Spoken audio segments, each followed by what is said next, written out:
Welcome to Stratford Enders and welcome to this podcast. I'm joined by Gavin. It's Gavin's birthday today, so happy birthday, Gavin. How are you doing, mate? You all good? Yeah, good. Thank you. Yourself?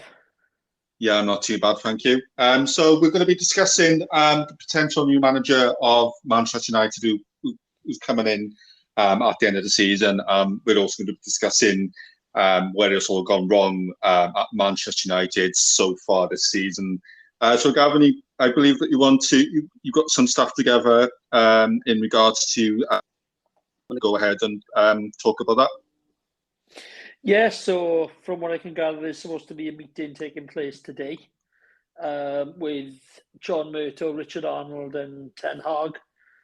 From what I can gather as well, the information I've had is that it should just be formalities. Really, we're prepared to pay the fee to release him from his contract. We've had various conversations with Van der Sar and things like that, so we've got a good relationship with Ajax over the years. I mean, what I wanted to touch on is whoever the manager is, there's talk that Sir Alex and the players want Pochettino. Excuse me. Now, with the greatest of respect, I think that Sir Alex needs to just step away from this one and let the club make the decision, because I don't think that Pochettino is the way forward. But what I wanted to touch on is the size of the job. Whoever comes in is massive.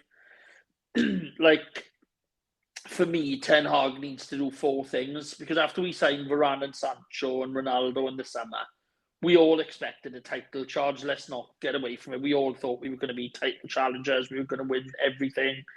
21 was coming, Ronaldo was coming home, and it was going to be all, perfect and all sailing. But here we are, 9 games left, possibly missing out in the top 4, no Champions League. And that's going to hamper players, attracting players to the club.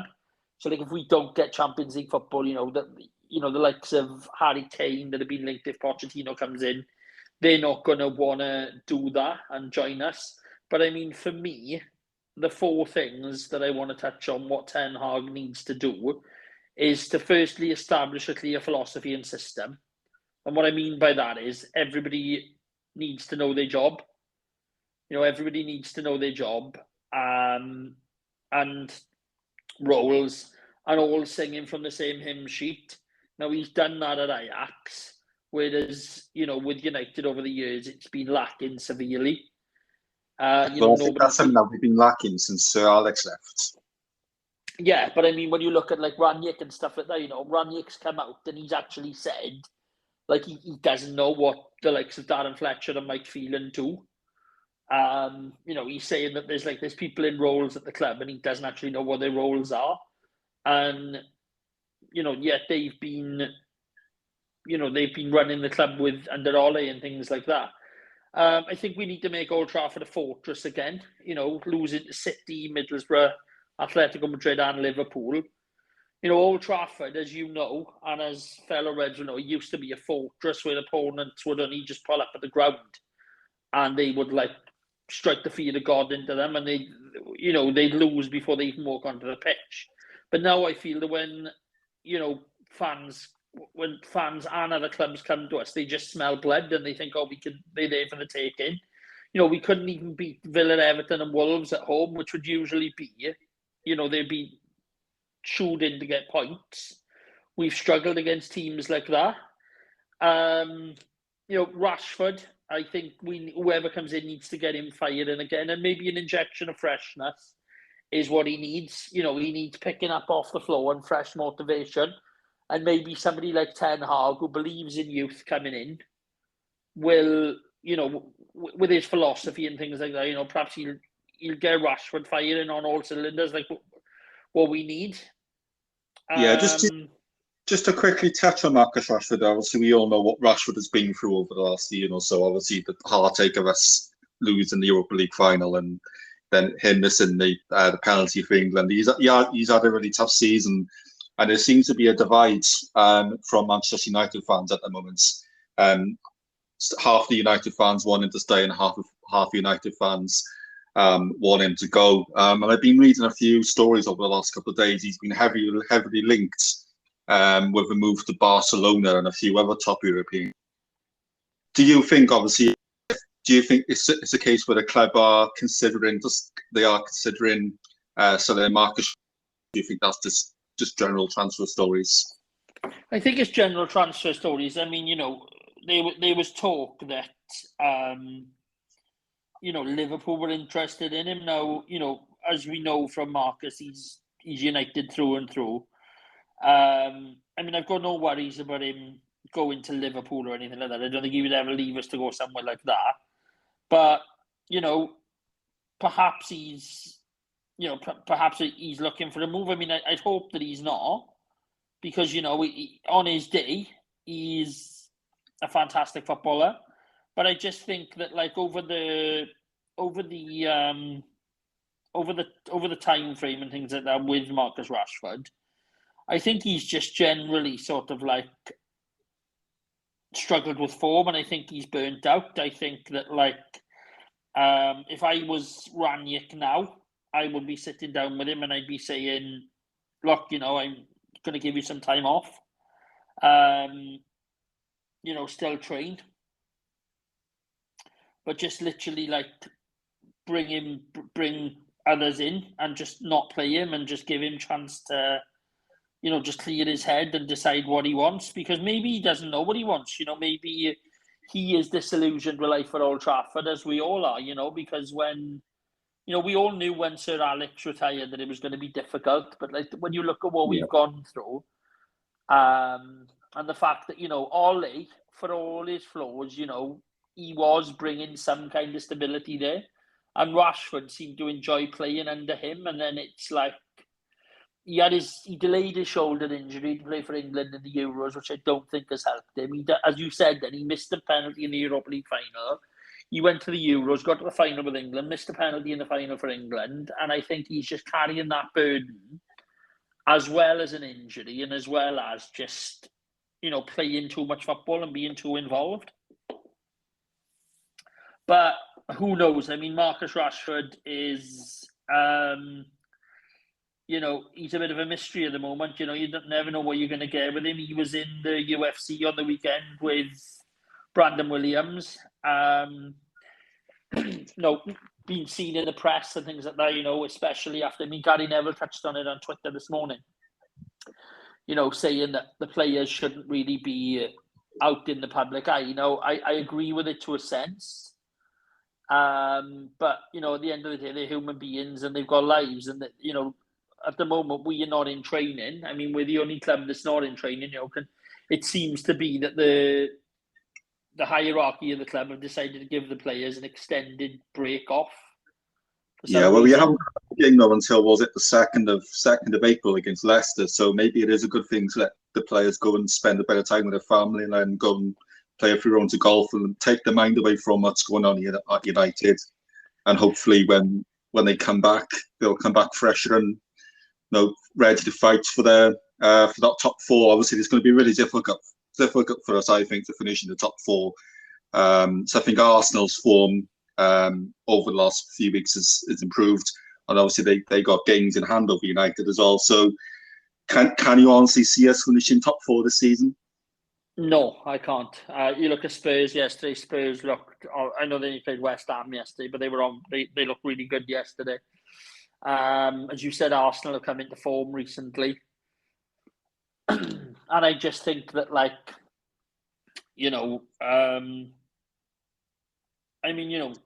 we're not hard to beat anymore. I mean, when you look at the whole of last season, I think we've conceded 40 goals this season. It's just 4 less than what we did in the whole of last season. But we've still got 9 games left to go. So that's obviously going to be beaten. I mean, when we signed, Varane and things like that, I thought that was meant to do it and tighten up the defence. But obviously injuries to Varane, poor form with Harry Maguire, Luke Shaw not being the player he was. When Luke Shaw was... you look at Luke Shaw's performances last season to this season, and they're sort of like chalk and cheese. He's a different player. I don't know what's happened to Luke Shaw. He seems to have gone back a mile. But I mean, you look at, again with Ten Hag, and I mean, it's one of his philosophies that he likes to tighten up his defence. I mean, Ajax, the last time I checked, I think they conceded 13 goals this season. 13 goals against, and when you consider we conceded 40 and they've only shipped 13. Yes, I know they went out to Europe, same time as us. Yes, I know Ten Hag isn't proven. And, people are saying, he's unheard of and things like that. But, if you've ever watched Ajax play football, they play very attractive football. And it reminds me of the football we used to play under Sir Alex. But I think a lot of people as well are not sort of like agreeing to the fact that I still don't think the club have kind of realised like how much of a void Sir Alex has left on the club. And I think that because he was such a massive shadow, that when he left, such a massive void to fill, I don't think we'll ever get over like him not being there. Do you know what I mean? Yeah, I think that's why we brought in. I think that's why we brought in Jose, because obviously the board were obviously thinking, when Ferguson left, there was nobody was ever going to match Alex Ferguson. But when Mourinho became available, I think that the board decided to bring him in because what he did at Chelsea, hoping that he would bring some kind of life back to this football club and get us back to winning ways and winning trophies. Obviously, we did win a few trophies under Mourinho, but it never quite happened. So obviously, I thought his management style of football was, which I'm sure you agree, was quite boring as well. Yeah, it was. But I mean, all you've got to look at is, I'm looking here now at like our remaining fixtures. We've got Leicester. Well, we're on 50 points and winning 6. So we've got Leicester at home, Everton away, Norwich at home, Liverpool, Arsenal away, Liverpool away. Leicester at home, Everton away, Norwich away at home, Liverpool away, Arsenal away, Brentford at home, Brighton away, Chelsea at home, and Palace at home. Now, based on our current points total and games in hand, there's no denying Arsenal are the favourites to clinch top 4. However, Arsenal have some tricky fixtures to come against Chelsea, us and Tottenham. We've also got to beat Liverpool. So on paper, Spurs may appear to have the most favourable run-in. But, the deficit, I mean, Arsenal are 54 points and we're on 50 points. So Arsenal have 4 points clear us at the moment. Now Arsenal have got Palace, Brighton, Southampton, Chelsea, us, West Ham, Leeds, Newcastle, Everton and Tottenham. So the Tottenham game still hasn't been decided yet. But I mean, the fact that they've got Chelsea, us and Spurs, you look at Spurs running, they've got Newcastle, Villa, Brighton, Brentford, Leicester, Liverpool, Burnley, Norwich. And then West Ham then are only 2 points behind us. They've got Everton, Brentford, Burnley, Chelsea, Arsenal and Norwich. So potentially, I believe that the games against... Every game now should be seen as a cup final. But the game, we're not going to get nothing against Liverpool at Anfield. Be lucky to come away with a draw if that, okay? But the games against Liverpool and Arsenal are, if we can get 6 points from that, then we've got a good chance of getting top 4 because, the Chelsea at home game could be a bit of an issue. But I mean, when you look at the likes of Brentford at home, Palace away, last game of the season, Brighton away, we should be, looking at those 9 games there, if we go back to United of old, I would say, 3 points against them, maybe a draw against Everton. A win against Norwich should be there or thereabouts. We should be beating Brentford, should be beating Brighton, potentially a draw against Palace, Chelsea, Arsenal, and Liverpool. I'd say a defeat against Liverpool. But I mean, if we were to beat Leicester, beat Everton, that's 6. Beat Norwich, that's 9. Lose to Liverpool, draw with Arsenal, that's 10. 13, 16. There's possibly another 20 odd there's possibly another 20-odd points to play for easily. But, it's just, let's not be thinking, we need to provide, I mean, it's good that we're looking up for the future. I mean, going on to the Ten Hag thing as well, going back to the Ten Hag thing, apparently, we want to wrap up the managerial process in the coming weeks, ideally by the end of March. So we're speeding up the process, meeting candidates and whittling down the short list. And that's from David Ornstein this morning. Pochettino's come out last night and said that he wants to stay at PSG, but it's unclear how much weight in his words really carry, given he also made it clear that things need to change at the club. This international break is going to be massive. I believe that, Paul Parker said it as well, that Fred and De Gea should be playing week in, week out, and possibly Elanga. Now, I want to touch on Elanga. He's come in, he's shown no fear. He's shown he wants to play regularly. But, out of the whole squad, I think that those three players are the players that we need to keep. But, well, there's talks that United are going to offer Fred a new contract. My own opinion on Fred, I don't rate Fred at all. I think I understand he needs to go. I just don't rate him as a midfield player. He's had some good games. A few weeks ago, he played really well against Spurs. And I noticed there was a few United fans saying, obviously, if Ronaldo didn't score a hat-trick, then he would have been in contention for man of the match. So he does have these little games where he can play really well. But the only concern with Fred is the consistency. And I think for this football club to move forward and for us to be title challengers again, I think we're going to need a stronger midfield. I think in my I don't know what you think about this, but my personal opinion, come the summer, I think Scott McTominay and Fred have got to go. I wouldn't say so much McTominay, because on his day, he reminds me a bit like Nicky Butt, Scott McTominay. He gets in there. He's not afraid. He gets in there. But like Fred, if he plays consistently well for Brazil. So, he can't be that bad.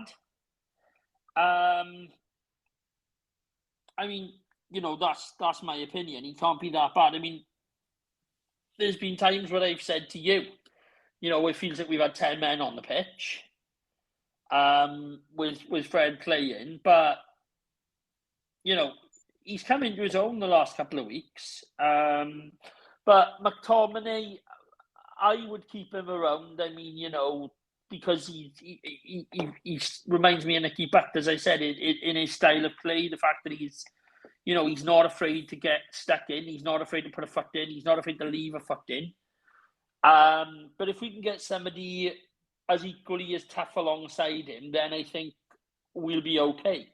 The managerial thing, United have apparently got this short list, and the short list that I've seen has got Pochettino, Ten Hag, Diego Simeone, and there's somebody else on there. But Gary Neville came out after the defeat to Atletico last week and said Diego Simeone should be a candidate for the Man United job. It'd be brilliant to see him in the Premier League. He's fantastic coach, brutal in how he approaches the game. He's tough, and Man United need a tough manager. They need a manager that can compete with Klopp and Guardiola.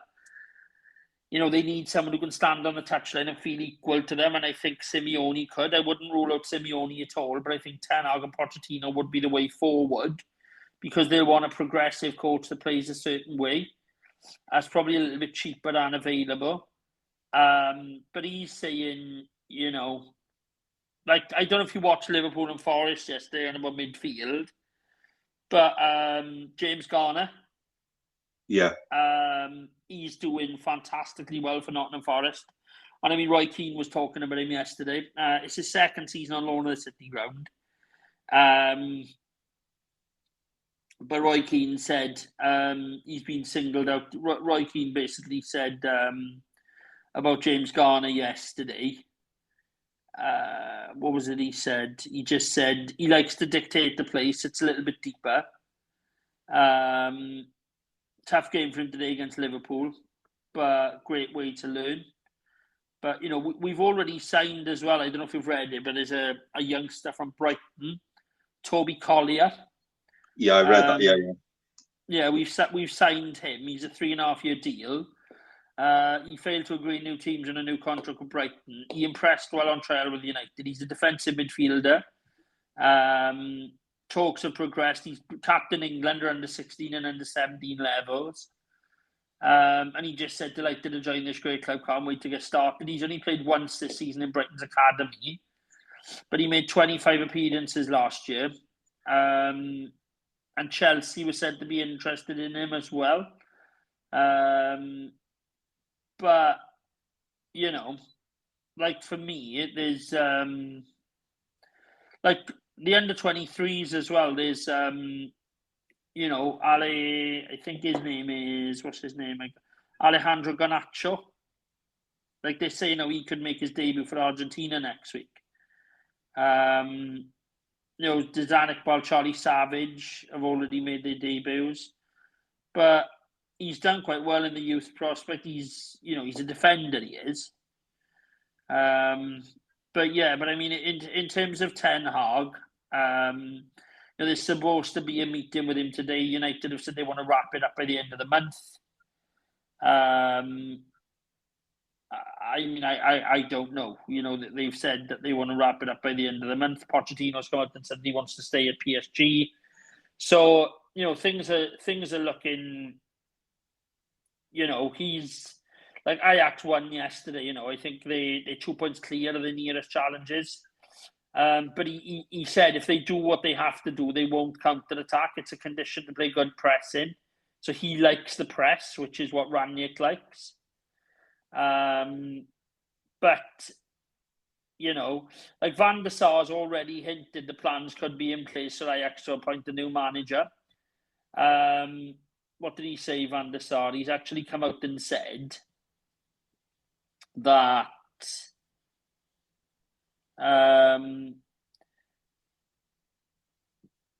this means we're doing something well. It's the same with the players. When we perform, the interest comes. If there's interest in our players or coach, we've been blown away in the past. So be it. We'll have to make sure we're ready by then. The lists are filled in. So like Van der Sar's already kind of like dropped a hint like that they're preparing for life without Ten Hag. I personally think the Ten Hag is done. But what I like about Van der Sar is, and why I'd love to see him at our club, is because he plans for the future at every turn. Yeah. Like Woodward and all them, they don't have a clue which direction the club need to go. Ajax have got one man with a vision, and we have a multitude of like butchers, bakers, and bloody candlestick makers and bankers who haven't got a clue what to do. You know, I don't know how we find loser managers and bring them into the herd. All managers this far have been flops. You know, we have a lot of real talent coming through the academy, hungry players who carry no baggage but want to play at Old Trafford. You know, Ten Hag for me is a man who can trust to bring their youth through to the first team. Players with baggage and off-field distractions have been our downfall. Now, Poch is a failure. Simeone hates the English after what Enrique said about De Gea. He would get lynched by the United faithful. Tuchel won't come and give up being in the Chelsea cozy club, as I call it. You know, let Ten Hag concentrate on the job he's always coveted. And if we can tempt Van der Sar or Overmars, then even better. But, you know, if you continue to play a goalkeeper that cannot play out from the back, then your defenders, by extension, won't play that way either. Like Pep was only able to implement the playing out from the back effectively once he got a goalie that could play that way. Like I was watching Bayern Munich last night, right? And the team they were playing, they played the ball through, and Neuer was out on the bloody halfway line. controlling the ball and like moving forward with the ball. He was playing in like a sweeper keeper position. But like for some reason, like De Gea, right? As much as I love De Gea, and he's done wonders just again this year. He doesn't command the area, which means that our defence has to drop deeper, which is inviting more shots on goal as there's more space for the opposition midfield to play in. Yeah, I think like, that's definitely one of David De Gea's weaknesses. Yeah, you'd notice under Ollie, like McTominay and Fred, they would drop deeper to close that space and leave the forwards isolated. And the opposition fullbacks see a lot of the ball in advanced positions and then encourage for lots of balls into the box. But because our goalkeepers and fullback are useless in the air, how many times have we seen Wan-Bissaka and Shaw and like Maguire caught underneath the ball and beaten by the opposition forward? Every time we can see the corner or a wide free kick,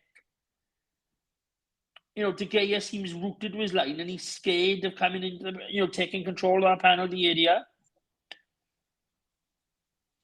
Yeah, that's obviously if Ten Hag comes in next season, obviously that's something he could work with David De Gea.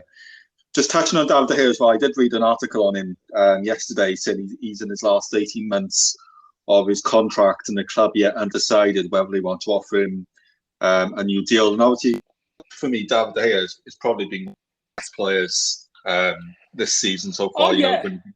When you think about the runs he's kept us in and the saves he's made to keep the scoreline down. But do you think though it is time to maybe bring someone new in? Well, he's won Player of the Year the last 2 years in a row, so it's like look, don't get me wrong, right? De Gea isn't, he's not a bad goalkeeper. Let's not take nothing away from me. He's not a bad goalkeeper at all. But like the thing is as well, he's not got anybody challenging him. We brought in Tom Heaton. What's he done? Dean Henderson was going to be the next big thing. From what I've seen of Dean Henderson, not impressed at all. But I don't know what your thoughts on Henderson are. But like, unless he's got somebody that's going to be knocking at his door going, I want your jersey, then he can afford to be a bit lackadaisy, can't he, in my opinion? Yeah. I mean with De Gea, he's won the Player of the Year, the club's Player of the Year award 4 times. Okay? Now, for a goalkeeper to win that 4 times,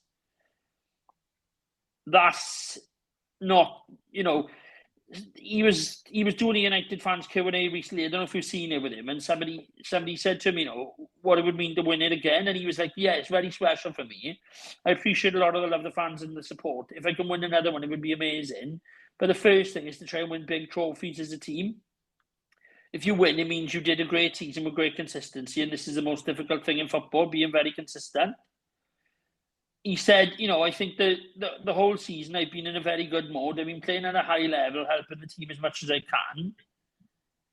But like, I don't know. I think that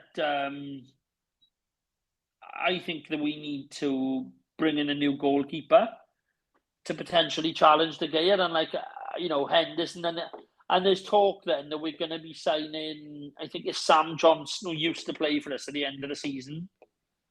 And like, why are we going back to players that are like, who couldn't get in the first team years ago?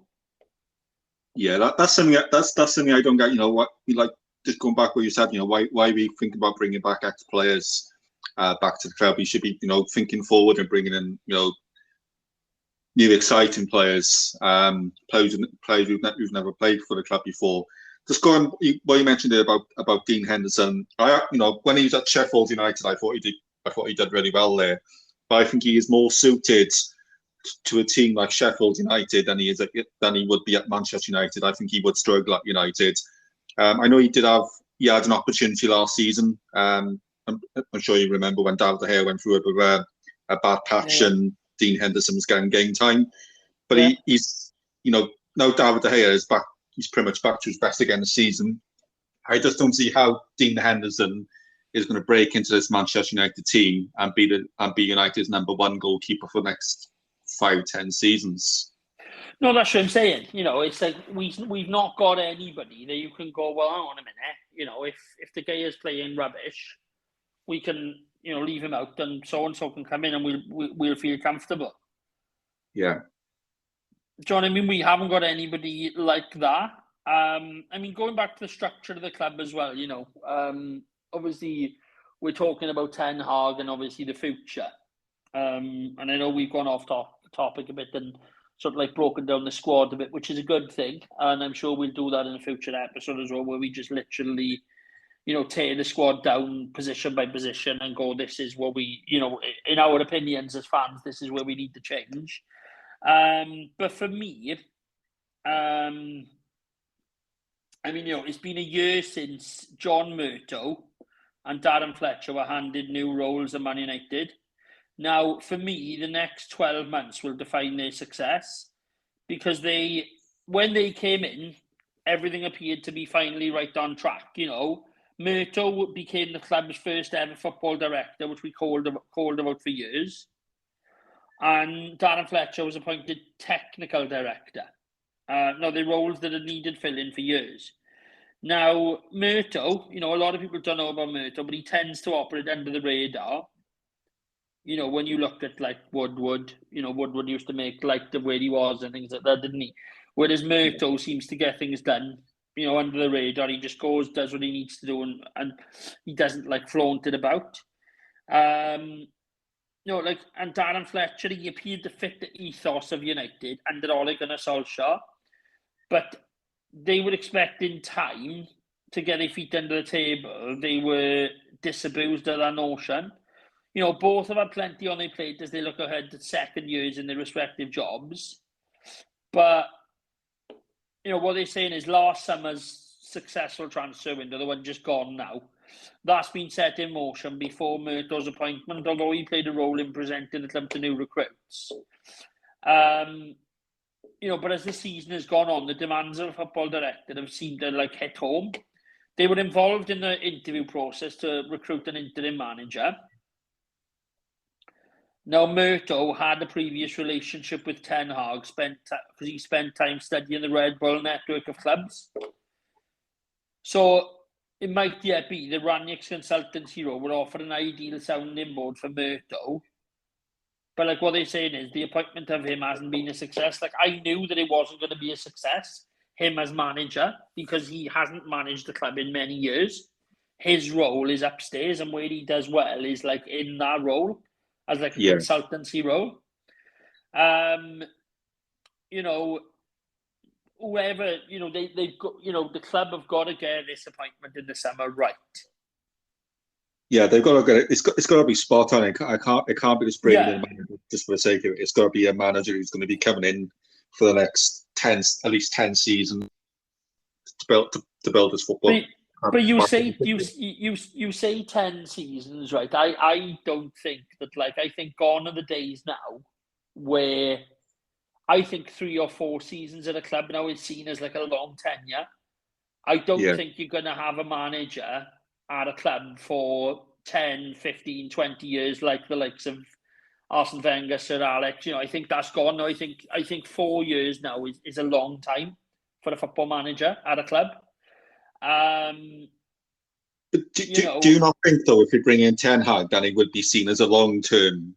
I would say long-term to maybe 3 or 4, maybe 5 years. Because what you've got to look at is Klopp at Liverpool. It took Klopp 2 years to get Liverpool where they are now. And let's be honest with you, they're the best team. It pains me to say it, but they're one of the best teams in the world at the moment, if not the best team in the world. It was good news yesterday that Liverpool and City drew each other in the FA Cup. So it means one of them isn't going to be able to win the proper treble like we did. Yeah. One of them is going to lose. One of them is not going to win the FA Cup because they're playing each other in the semis. So that's a good thing. But what I'm saying is the transfer window, whether the manager is coming in, let's say it is Ten Hag, okay. if he comes in, that's going to present challenges in itself. We need something of a rebuild. And I mean, when I mean a rebuild, I mean 8, 9, 10 players out and the same coming in. I mean, what you've got to look at is there's talk of Pogba leaving, Mata, Lingard, Cavani. That's 4 there. That's going to present an opportunity and a challenge. But like after a year in the job, for me, the jury is still out on what they do. There's a guy, Paul Mitchell. I don't know if you've ever heard of him. He's currently is a sporting director in Monaco. Yeah. But he's from Manchester. He's friends with Rangnick. The pair were together and they watched our FA Youth Cup victory against Leicester last month. Now, he's been linked to Old Trafford. But the thing is, he's leaving his role as sporting director of Monaco. And people are saying, if we can get him in and, work with Ten Hag, it'll be amazing. But what people are not realising is Murto already has that position. Yeah, he does. And whilst he may need to convince us as fans his suitability for the role, Richard Arnold became chief executive and the power he holds is now increased. So he was given responsibility, Murto, for briefing on football matters on the latest earnings call. But his rising prominence under Richard Arnold puts him in the firing line. So with us continuing to struggle off the pitch, he'll have a significant say in the appointment of a new manager and transfer strategy this summer. In December as well, he also had to come out and explain what Darren Fletcher did. He's become a regular presence on the bench since Michael Carrick and McKenna have left. And he oversees team warm-ups. But the thing is, if a new manager is going to come in, then he's going to want to bring his own staff. So like if Ten Hag comes in, if it is to be Ten Hag, he's going to want to bring in his own staff. Now, will that allow Darren Fletcher greater clarity on his technical director role? Because I think that's needed. I think at the moment, Darren Fletcher sort of like he's just filling in a gap. He's just there and he's filling in a gap. And like obviously when, if it is Ten Hag then that we get, he comes in, he brings in his own staff and then Darren Fletcher then can go and do what he needs to do. Everyone starts on the back foot at United. But by the time they mark their second anniversaries in the role, which is coming up now recently, the jury would have already been out on them. But like for me, there needs to be, as I said at the top of the podcast, there needs to be clarity in people's roles. People need to know where they stand, what they're doing. If this meeting goes well with Ten Hag today, they're saying it's the 21st of March today, right? And they want to wrap up the managerial process by the end of March. So ideally, Pochettino has come out and said that he wants to stay at PSG. I personally, I don't know what your thoughts on it are, but I don't want him anywhere near our club. I don't want Pochettino anywhere near our club. And I think you feel the same, and I think a lot of Manchester United fans feel the same way as well. But for me, if these talks go well with Ten Hag today, why not offer him the contract today? If there's only rumours these talks are going ahead today. I don't know if they are, but if they are going ahead today and should they go well, then offer him the contract, make an announcement and just say, look, Ralph Rangnick will stay until the end of the season. He will then go into this role and actually state what his role will be and what his job will entail doing. So like, i.e., Manchester United are pleased to announce that they've agreed a deal for Erik Ten Hag to take over as manager at the end of the season. Ralph Rangnick will go into his football consultancy role, which will consist of ABC, and line it up so we know when Rangnick goes into that role, what his role will actually entail and what he will be allowed to do, and allowed being the operative word. Not just putting him in a role and not taking on board his opinions, putting him in a role and saying, right, he will work with Erik Ten Hag to identify strengths in the squad, weaknesses in the squad, and where we need to improve in the squad.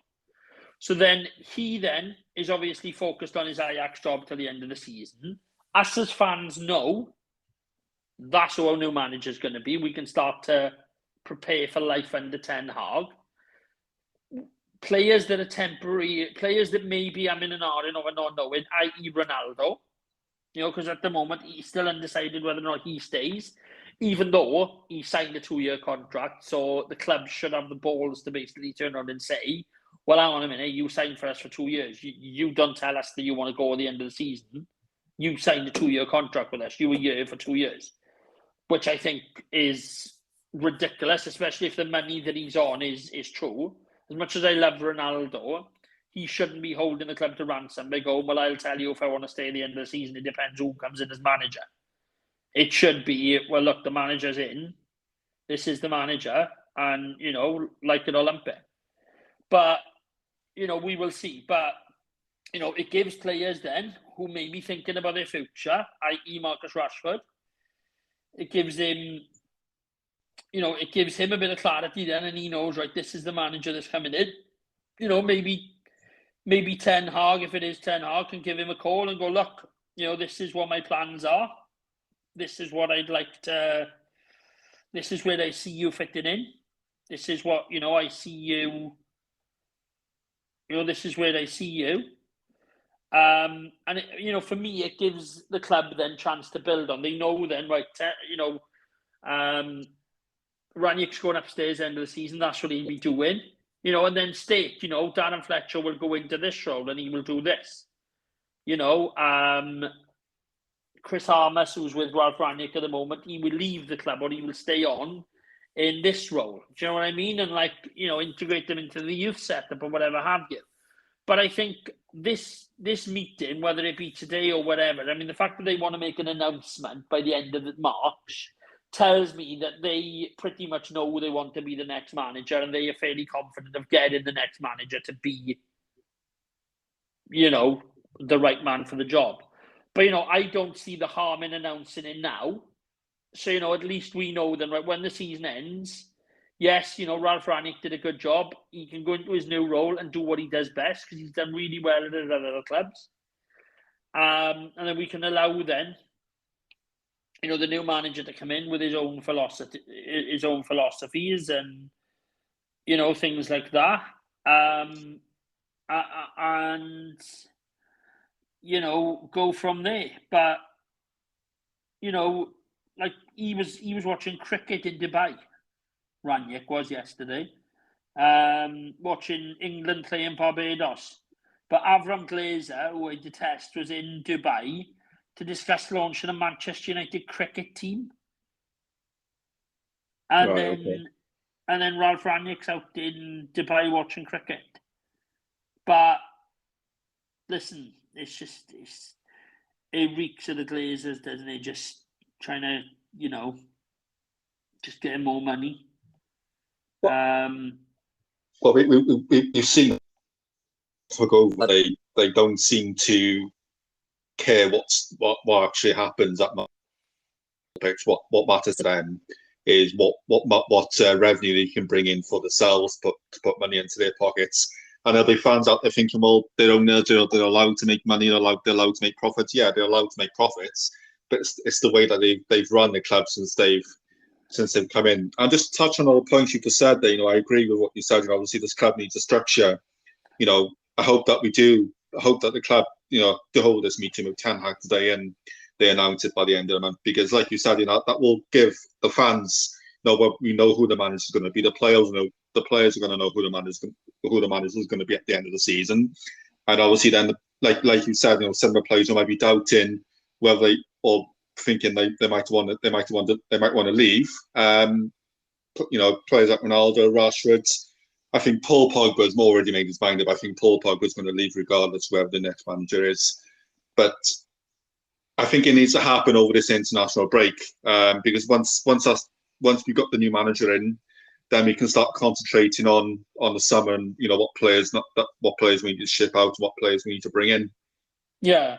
I mean, just touching on the Glazers again, and I know this is going off topic, but I'm glad you mentioned it because I had something I wanted to just briefly talk about anyway. I mean, look, we all know the timeline. 2003, Glazer buys a 2.9% stake in United. That increased for the end of that year. 2004, it reached almost 20% and nears 30%. He makes bid for the clubs in October and December and removes 3 directors. May 2005, he makes a formal takeover bid on the 12th of May because he had 57% of the club. Before the end of the month, he then owns more than 76% of the club, and the board advised shareholders to accept his bid. June 2005, then he secured 98% of shares and control of United. They lowered their own 525 million. So as part of the family's leverage takeover, they lowered their own borrowings onto the club to repay. So when they took over the club in May of 2005, we were debt. In June of 2005, the minute he secured 98% of the club, they took the 525 million they borrowed and they said the club can pay that. Okay. Yeah. In July of 2005, they visited Old Trafford for the first time and they were driven away in a police van for their own safety.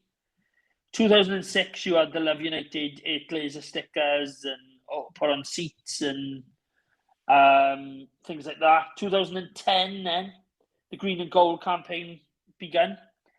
You know, they took over the club in 2005 and we were 525 million in debt. By 2010, that debt had gone up to 716.5 million.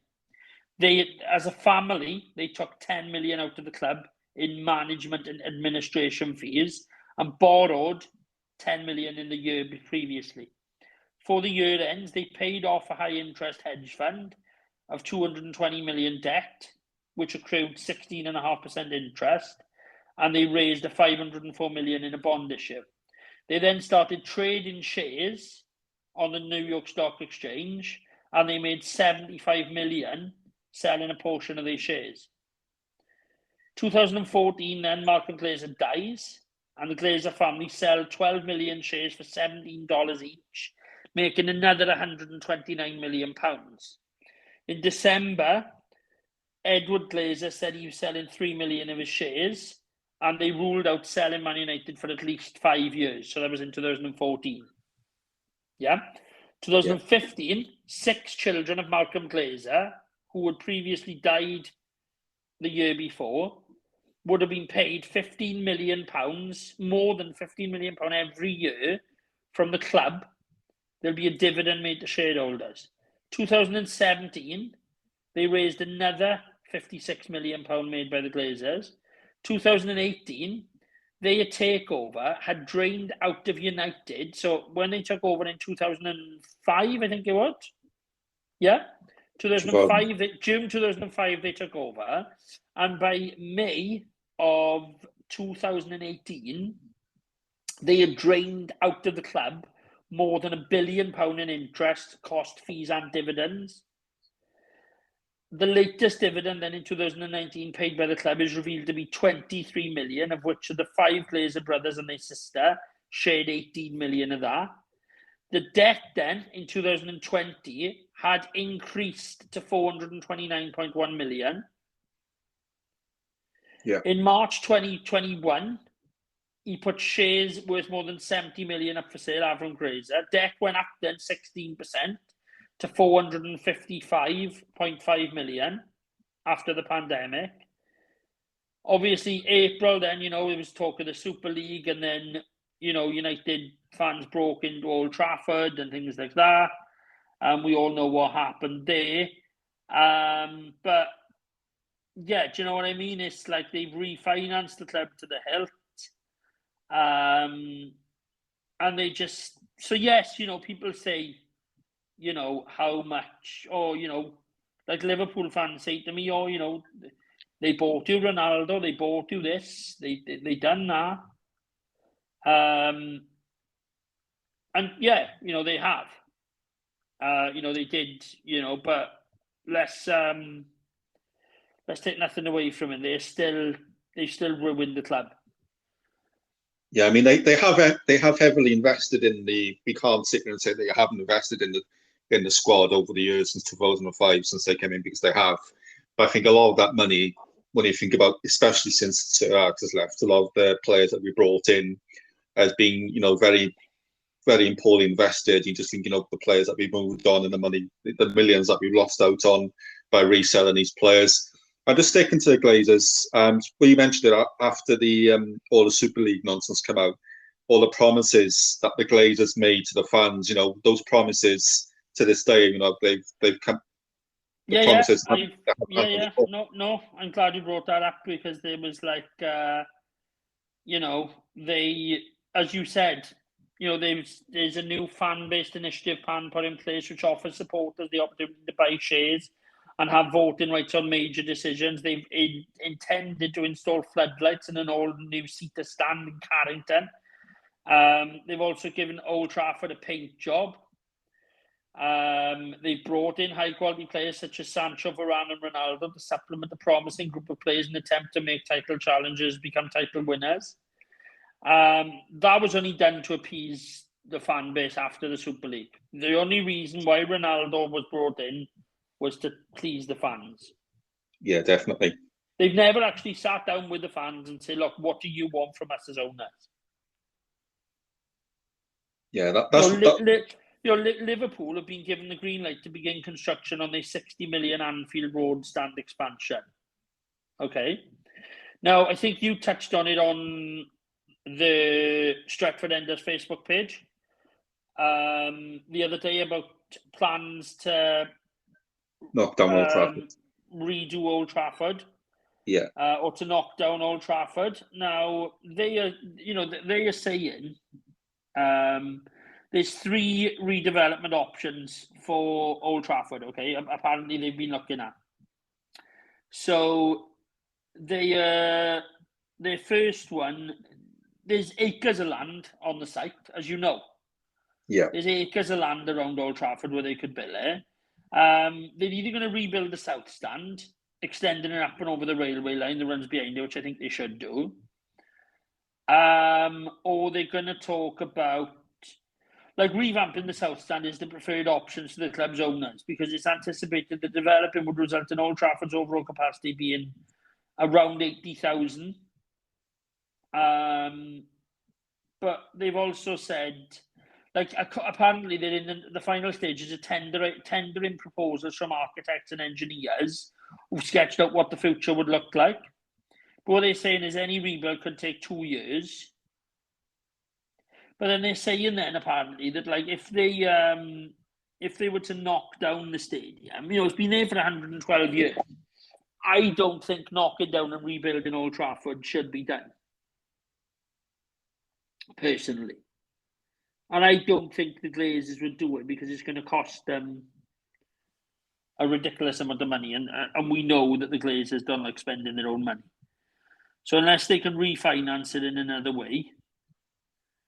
Well, there was a report out there yesterday saying if the plan goes ahead where they completely demolish Old Trafford and rebuild a brand new art of the stadium, it would cost the owners 1.5 billion. It would be the most expensive stadium in the country. Yeah, no, and I agree, and that's why I don't think. I mean, the Glazers will cut corners in any way, shape, or form or time. 23rd of December. Okay, I've found an article here. Man United fans have been given an update on exciting plans to modernise Old Trafford, along with an assurance that supporters will be consulted on the process. This was 2 days before Christmas. Yeah, initial meetings have taken place, and a number of architectural and engineering companies have presented their credentials as potential partners of the project. No decision has been made on the scope or budget of the project, or on any potential capacity increase. The final plan would be based on analysis and on consultation. That's a load of nonsense. It's basically what the Glazers say will go. So it's all well and good, saying, we'll listen to the fans. We listen to the fans and we'll do what we want. The disabled viewing platform they've installed at the top of the Stretford end, so disabled fans can go into the Stretford end. 20 million they reckon they spent on the summer, okay? So that was work to paint and clean the exterior, as well as the installing of a new pitch, floodlights and rail seating. I don't think that cost 20 million.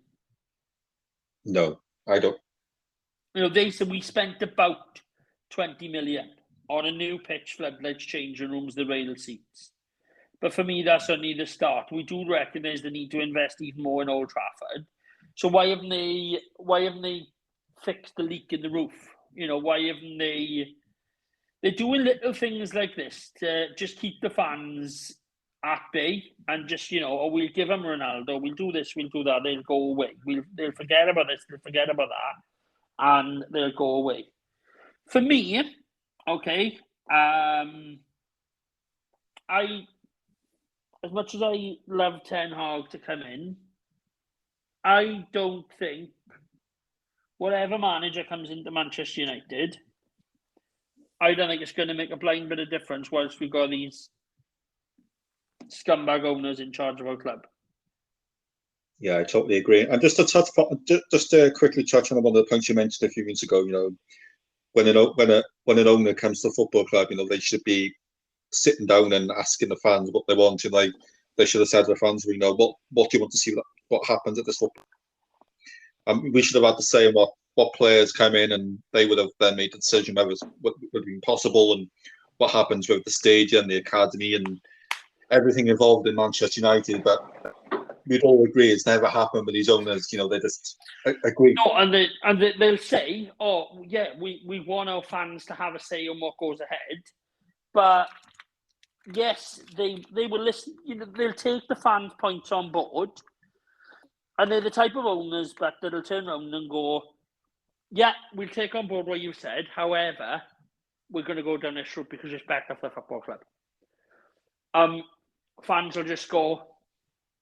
Some fans will just go, "Oh, they took our opinions on board, and you know, it's as long as they're making improvements, then we're happy." But these are the same fans that will protest one week and say they want the Glazers out, and the next week they're in the mega store buying bags full of merchandise. Yeah, this is the reason why the Glazers will never sell this football club, because nobody, I can't see anybody coming in with an offer and putting a £3 billion or £4 billion offer on the table saying we want to buy Manchester United, because as we all know, that's what the owners will want.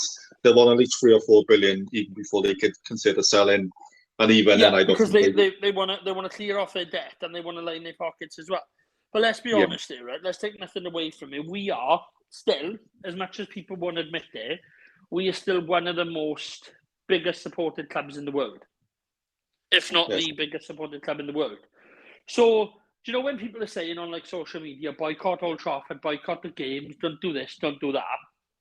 Okay, for every, let's say 10,000 United fans, right, decided, right, we're not going to go to Old Trafford anymore. Me and you both know there'll be 15,000 that'll go, I'll go. Yeah. Just day trippers. I tend to call them day trippers, just fans that will just turn up with their cameras, have no interest in the game, take loads of photos, and just post all over their social media to say they beat Old Trafford. Yeah, of course they would, yeah. And the owners know that would happen as well. Like you said, you know, if 10,000 genuine United fans said, I'm not going to go to Old Trafford anymore till those owners are gone, like you just said, the owners know they could quickly fill those seats within minutes. Of course they could. Of course they could. I mean, you know, on about ownership and things of clubs, yeah? I mean, Chelsea at the moment are in a bit of trouble, to be honest with you. Well, they're in more than a bit of trouble, but, you know, Chelsea, you know, because of all this thing, you know, Abramovich's links with Putin and Russia and things like that, Chelsea could end up folding effectively. But, like, why aren't there people looking at the way United is run, or the way United was bought, or the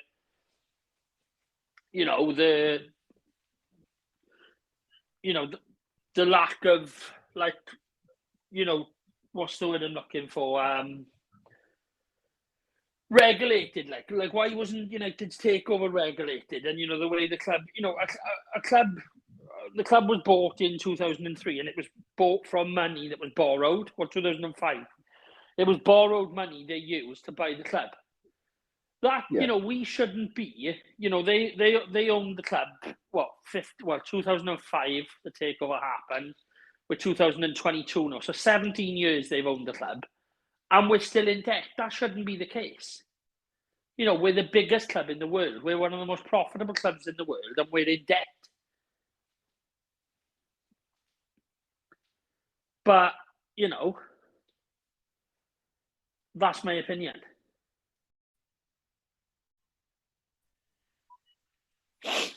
Yeah.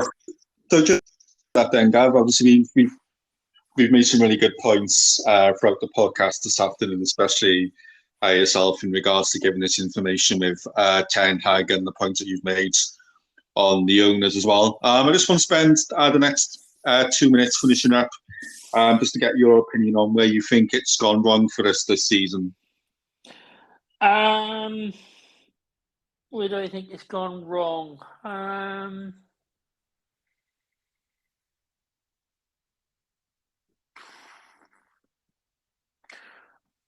Honestly, I'm going to say the squad and the players, because I don't know if you felt the same, but up until it just collapsed under Ole Gunnar Solskjaer, I thought we were making progress. Yeah. I genuinely seen a vision. I could see what he was trying to do, and I could see where he wanted to take it. But then, for me, the players just down tools. I mean, you know, you look at that defeat against Watford that cost him the game, and that was, I've said to you when we've spoken on, like, over WhatsApp and things like that, I've said to you, I have never felt so disjointed from a United squad than I do with this current one. Because, like, I don't understand how, you know, you've got players there that are playing for the biggest club in the world, and they're not asked. They can't be bothered. It's like, you know, there's no pride, there's no belief, there's no, and you know, and under all, you know, you know, yes, tactically, let's not, you know, call a spade a spade. Tactically, he was rubbish. He didn't have a clue. But you know, there were some elements of it that, you know, he got right. You know, if a player was struggling, i.e. Rashford, you know, he'd put his arm around him and he'd say, "Come on now, you know, you can pick it up, you can do it." And he just, like, you know, I hate using the phrase "the United way," because, you know, that's gone. But it's like he was, you know, he would have the players, you know, wearing club suits to games. He'd turn up for games in the club suit. You know, he would have certain elements that, like, Sir Alex used to have.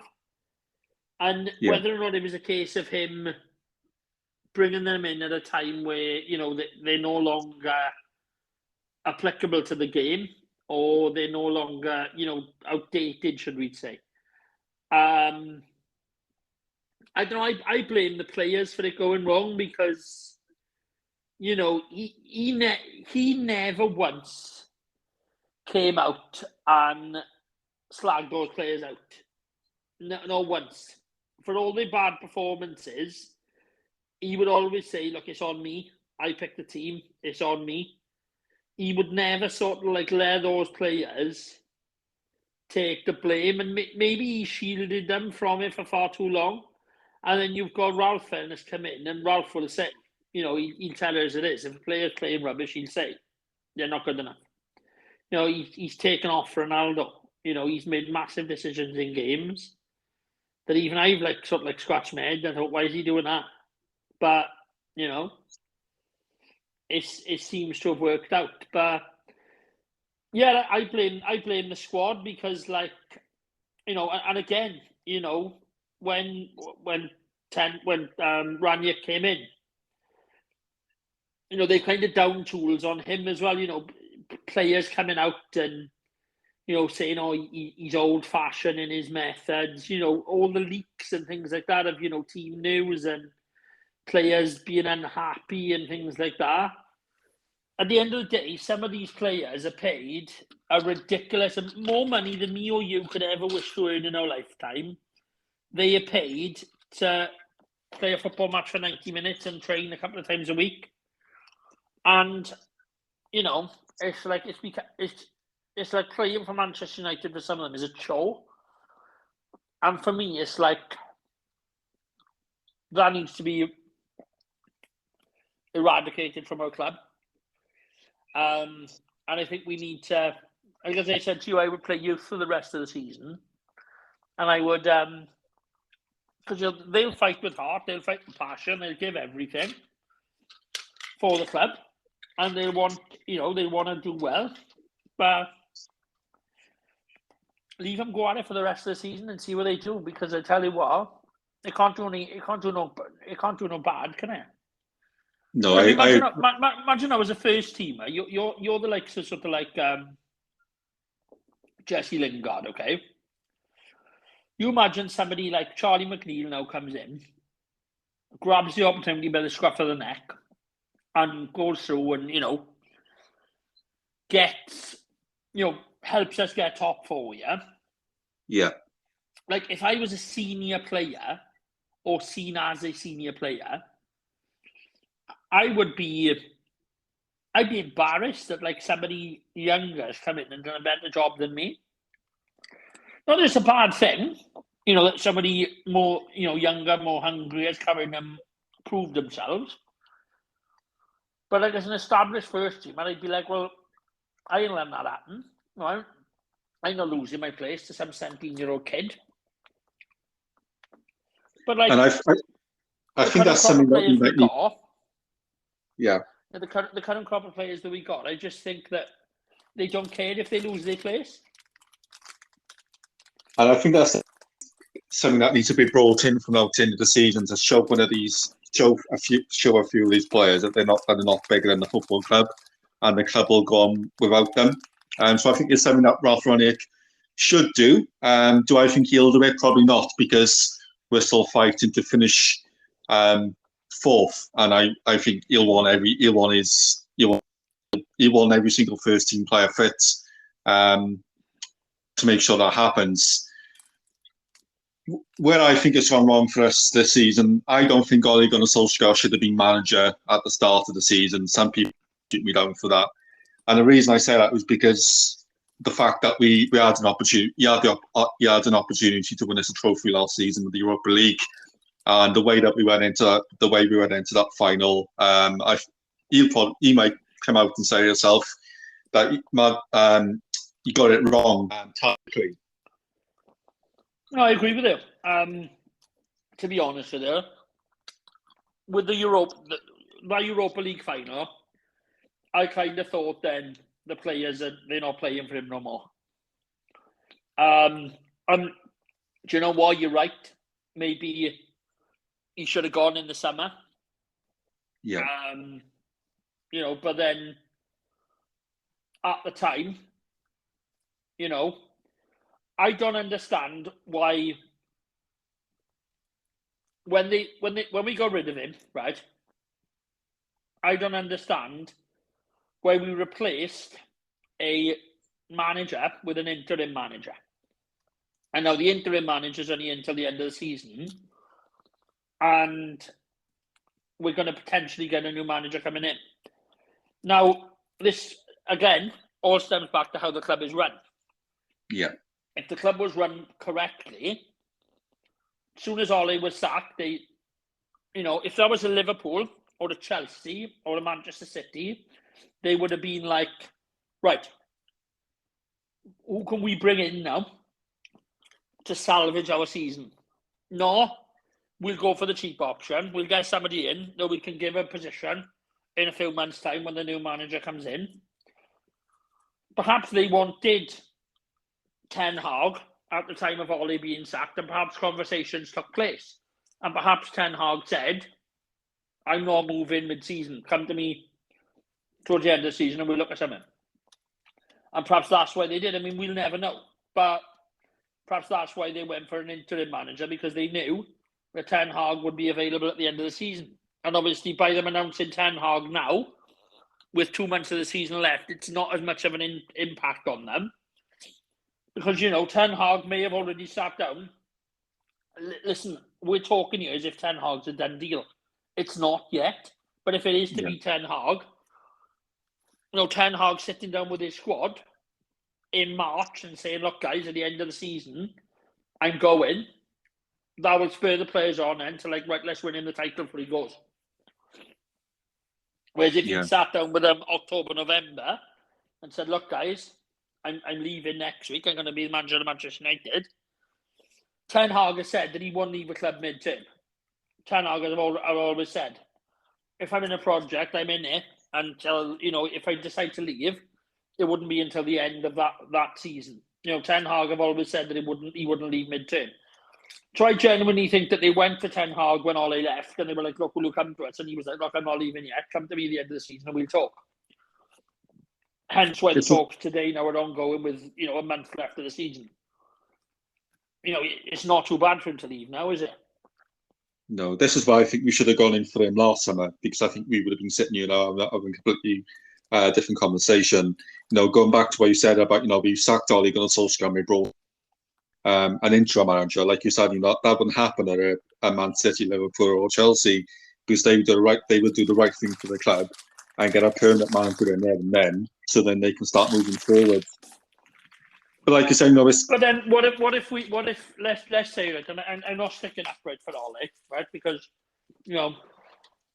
what he did for us as a player, I'll always love him. But as I always said to you, if he hadn't have achieved what he did as a player with us, he would be nowhere near that job. Would never have been anywhere near that job. The only reason he had it was because the Glazers thought, if we get somebody who the fans love, they'll never turn on him. Yeah. We'll get away with murder. They'll never turn on him, and we'll continue ruining the club the way we are. But I'll flip in now, right? And I'll ask you one question before we wrap it up.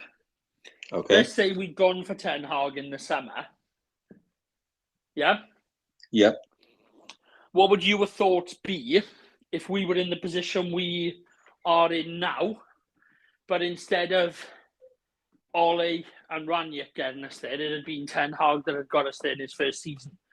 What would your opinion be then? Would you be then saying, we made the wrong decision, we shouldn't have gone for him, we should have gone for somebody more established? And this is what my concern is because if Ten Hag does come in now in the summer, and then this time next season, we're in the position where we are now, and fans are saying, we made a mistake for there. What is your honest opinion on? My question to you is if it is to be Ten Hag, you're like me, you've never called for a manager to be sacked. But do you listen? Whoever we go for, we could go for Pochettino, we could go for Ten Hag, and we could be sitting here going, "It's a mistake. This is. We shouldn't have gone for him. It's a mistake. It's all wrong. His tactics, his philosophy. It's not the United way." What would you say needs to happen if we're all under the assumption, right, that obviously, let's just say, I know who I want as manager, okay? Yeah. I want Ten Hag. I think you want Ten Hag. But let's just say we go for Ten Hag. What happens then if 12, 18 months down the line, we're still where we are now? What happens then? Because it gets to a stage then where you have to start looking at the reason that we're not successful. I mean, it's 10 years next year since we last won the Premier League title. It'll be 10 years next year since we last won the Premiership. But then, for me, if we appoint Ten Hag in the summer, and 12, 18 months down the line, we still haven't won a trophy, then we need to stop blaming the team, stop blaming the managers, and then it needs to go back to the owners. And then at that stage, I will then hold my hands up and say, until the owners are gone, it's never going to get any better. It's never going to change. Just to finish off the show, to answer your question, what you said, if we got rid of all Ten Hag last summer, we were in we would have been still in this position now. My fault on that has always been this. It does come down to the owners, the way that the club has been, the way that they've poorly invested in certain players.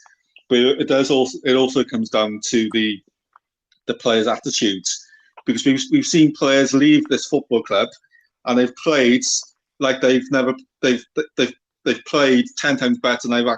Just look at Jesse Lingard. When he was at West Ham, he was probably playing the best football of his career. He come back at United, and when he's been given his opportunity, he's failed. So my personal opinion is obviously a lot of it's down to the owners and the way that they've run the club, and the money that's been invested or hasn't been invested in the right areas. But if I still honestly believe we've got so many players at this football club, and their heart is not at the football club. They're not wearing the shirt. They're not wearing the shirt for the. They're not playing for the shirt. They're not playing for the shirt. But the reason being for that, and this is my honest opinion, the reason being for that is because we are not run like a football club anymore, and we run as a business. We're a business model. We're not run as a football club. You've even got to look at like the shirt. Like, they've taken the word football club off our badge. It's Manchester United now. It used to be Manchester United Football Club, but it's just Manchester United now on our crest. They are, and the thing is, you've got the likes of Jesse Lingard, Rashford, and things like that. They are coming in, and the club is being run like a circus. So they thinking, well, we do what we want, yeah. We can go on Instagram. We can do. The owners don't give a toss about how the club is run. They are running it to the ground. So we just, as long as they pay us, we don't care. As long as we have our wages at the end of the week, we don't care. They don't care how the football club is run. Whereas if somebody comes in that runs the football club properly, and runs it like it was when it was running David Gill, and run like a footballing club, not as a business, run as a footballing team, not as a business, then I think the players would care a little bit more. But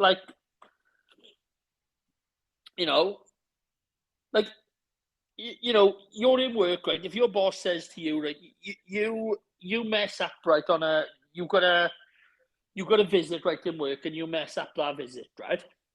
Yeah. If your boss says to you, oh, look, you messed it up, go and have some time off, come back 2nd of April. You get paid for it. You'd be like, yeah, right, I'll go on holidays and go and put my feet up, go and chill out, go and relax. You can't blame the players. If they've been given an extended time off, then questions have to be asked around the running of the football club and why somebody at the football club isn't saying, hang on, we've gone out to the Champions League. We're not going to get top 4. We need to sort this mess out for the end of the season and try and salvage something. But if they just sat down and gone, Joe, what, boys, season's finished, put your feet up, go on pre-season, then you can't blame the players for that. If they've been told, the players could be there going, no, we want to come in and fix it. No, go and have a break. It's all right. Go and have a break. The problems will still be out when you come back. You can't blame the players for that. It is the way that the football club is run. It is not run as a football club. It is run as a business. And as long as that business is making money, as you said, it's just a cash cow for them. They don't care if the players are sending themselves in Dubai. They don't care if the players are getting abused on social media. They don't care if the management is getting abused on social media. They don't particularly care if they're getting abused on social media, because they're laughing all the way to the bank. They just look at their bank accounts and they go, yeah, well, it don't matter, because we're still making X amount of money a week off the club. The club is still generating us this every week. They don't care. The thing is, if you've got owners of the football club that don't care about the football club, how do you expect the players to care about the football club? Yeah, I totally agree. And there might be one or two United players, sitting there scratching their heads, why we've been given all this time off. We should be on the training ground. The things that we're doing wrong, putting them right. Making sure that we're ready to challenge for this for top 4. Comes back to the 2nd of April. But like you say, it does come down to the way the football club has been run. Before we wrap up, is there anything else you wanted to get out on the podcast? No, that's good. It's been nice to catch up with you, and it's been nice to get back on the YouTube channel again. And obviously, hope to do a couple of videos in the coming weeks now as well. Get my face back out there as well. But yeah, no, it's been really enjoyable, and we'll catch up again possibly over the weekend or next week, and we'll break down the squad, and we'll maybe put a poll on the Facebook page just to ask, if there's anything they'd like us to cover off, or if anybody wants to join us, and do another anchor like this, where we got people, more than just two people's opinions on board. There's plenty of people who are vocal on the Facebook page. It'd be lovely to see some of them come over and join us on Anchor for a conversation. But yeah, no, just have a good day. And it's nice to actually go now until the 2nd of April and not be stressed about what United are going to turn up. It's going to be nice to just have some, maybe a break from the team for us as fans is going to do us good as well. Who knows? Yeah, hopefully. Well, it has been a really enjoyable podcast this afternoon. Obviously, we both made some really good points, especially yourself. Thank you all for listening. If you have enjoyed listening, smash a like on the video. Do join our Facebook group as well. I'll add the link in the video description, and also subscribe to the channel on the bottom right hand corner. Thanks again, Gavin. You made some brilliant points. A pleasure as always. Thank you all for watching. Thank you, buddy. Speak to you soon.